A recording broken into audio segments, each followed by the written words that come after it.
ورحمۃ اللہ وبرکاتہ۔ اس وقت دوحہ میں رات کے 7:30 بجے ہیں۔ یہ ریڈیو قطر ہے۔ اب آپ شام سے آج کا دوسرا بلٹن سنیے۔ بسم اللہ الرحمن الرحیم۔ صاحب اسم امیر شیخ تمیم بن حمد آل ثانی نے آج سپہر کویت کی مسجد بلال ابن رباط میں صاحب السمو شیخ صباح الاحمد الجابر الصباح کی نماز جنازہ میں شرکت کی۔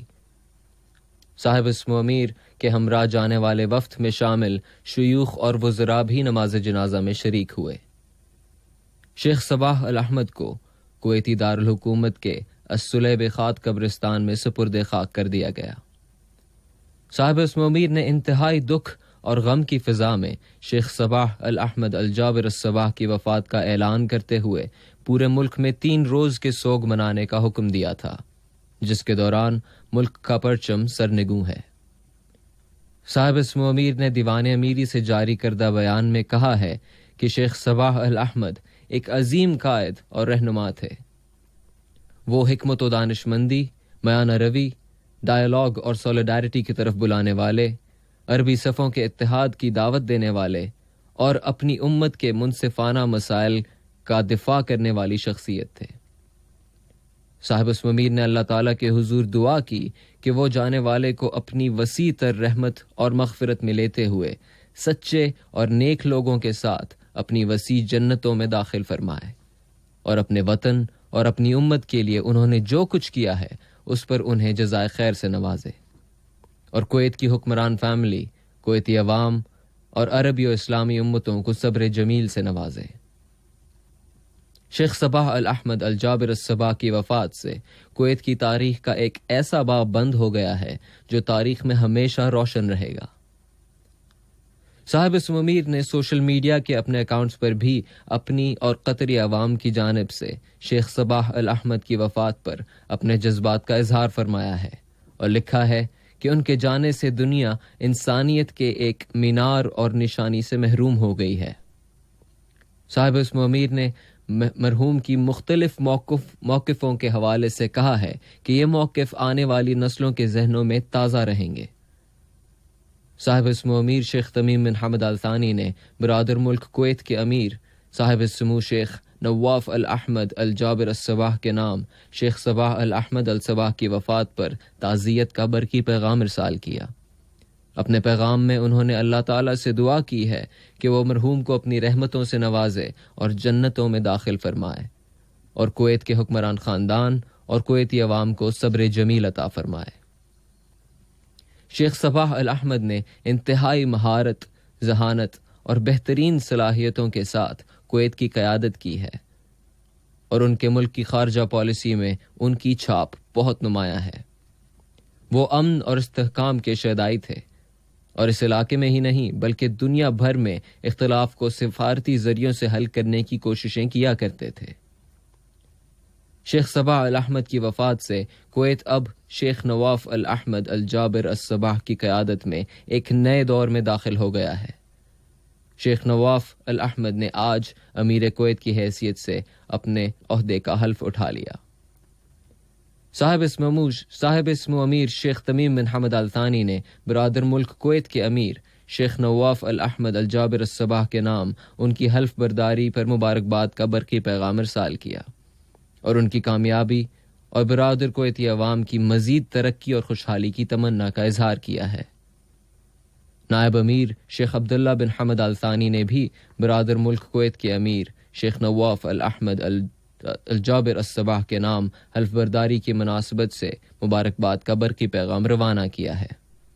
وہاں کی سیاسی تبدیلی کی روایات کے مطابق شیخ نواف الصباح نے آج ملک کی مجلس امہ یعنی پارلیمنٹ کے سامنے امیر کویت کے عہدے کا حلف اٹھایا، اور وہ کویت کے 16ویں وزیر، اور اس طرح وہ کویت کے 16ویں حکمران بن گئے۔ صاحب اسم امیر شیخ تمیم بن حمد آل ثانی نے 2 ٹیلی فون کالز میں آرمینیا کے صدر آرمن سرکسیان اور جمہوریہ آذربائیجان کے صدر الہام علییو کے ساتھ ان کے ملکوں کے درمیان کشیدگی کا جائزہ لیا ہے۔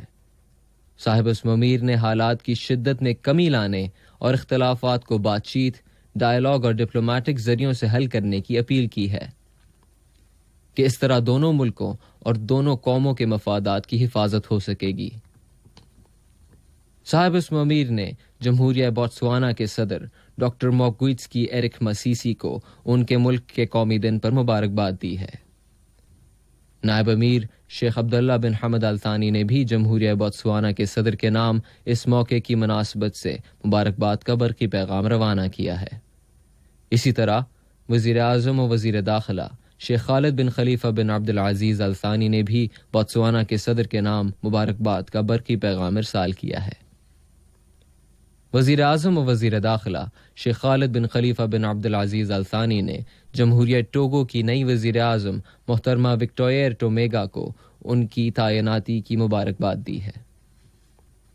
وزیر اعظم و وزیر داخلہ شیخ خالد بن خلیفہ بن عبد العزیز آل ثانی کی صدارت میں آج کابینہ نے اپنا ہفت روز اجلاس منعقد کیا۔ کابینہ نے اجلاس کے آغاز میں صاحب اسمو شیخ صباح الاحمد الجابر الصباح کی وفات پر اپنے غم، دکھ اور افسوس کا اظہار کیا اور کہا کہ وہ دانش کی آواز، اصولوں اور قدروں کی علامت، بات چیت کی دعوت دینے والے ایک ایسے باصلاحیت رہنما تھے جنہیں غیر معمولی صلاحیتیں حاصل تھیں۔ انہوں نے علاقے میں امن، استحکام اور یکجہتی کی خدمت کے لیے مشترکہ خلیجی عمل کو فروغ دینے کے لیے اور عربی و اسلامی امتوں کے مسائل اور ساری انسانیت کے مسائل کا پوری قوت سے دفاع کرنے کے لیے اپنی کوششوں، افکار و خیالات اور حکمت و دانش مندی کا استعمال کیا، اور یوں وہ ملک کے اندر اور باہر ہر جگہ اعلیٰ ترین احترام و قدر و منزلت کے حقدار قرار پائے۔ کابینہ نے ان کی وفات پر کویت کے حکمران خاندان، وہاں کی حکومت اور عوام سے تعزیت کا اظہار کیا اور اللہ تعالیٰ کے حضور ان کے لیے رحمت و مغفرت اور برادر ملک کویت کے لیے دائمی امن اور استحکام کی دعا کی ہے۔ اس کے بعد کابینہ نے وزیر صحت سے ملک میں کرونا وائرس کے پھیلاؤ کی تازہ ترین صورتحال سنی اور کہا کہ اس وبا کی روک تھام کے لیے اب تک جو اقدامات اور احتیاطی تدابیر اختیار کی گئی ہیں ان پر عمل درآمد جاری رکھا جائے۔ اس کے بعد کابینہ نے اپنے آج کے اجلاس کے ایجنڈے میں شامل دوسرے موضوعات پر بحث کی اور ان کے بارے میں مناسب فیصلے کیے۔ وزیر مملکت برائے امور خارجہ جناب سلطان بن سعد المریخی سے اٹلی کی نائب وزیر خارجہ اور بین الاقوامی تعاون محترمہ مرینا سرینی نے ملاقات کی، جس میں دو طرفہ تعلقات و تعاون اور مشترکہ دلچسپی کے موضوعات پر بات چیت کی گئی۔ اس طرح قطر کی معاون وزیر خارجہ اور وزارت خارجہ کی سرکاری ترجمان محترمہ للوا بنت راشد الخاطر کے ساتھ اٹالین نائب وزیر خارجہ اور بین الاقوامی تعاون کی ملاقات میں کووڈ-19 کی روک تھام کے شعبے میں آپس میں تعاون کو فروغ دینے اور مشترکہ دلچسپی کے متعدد علاقائی اور بین الاقوامی مسائل پر گفتگو کی گئی۔ ملک میں کرونا وائرس کی تازہ ترین صورتحال بتاتے ہوئے وزارت صحت نے اعلان کیا ہے کہ کرونا وائرس کے مزید 227 کیسز رجسٹر ہوئے ہیں۔ ان میں بیرون ملک سے آنے والے 10 مسافر بھی شامل ہیں جنہیں کوارنٹین کر دیا گیا ہے۔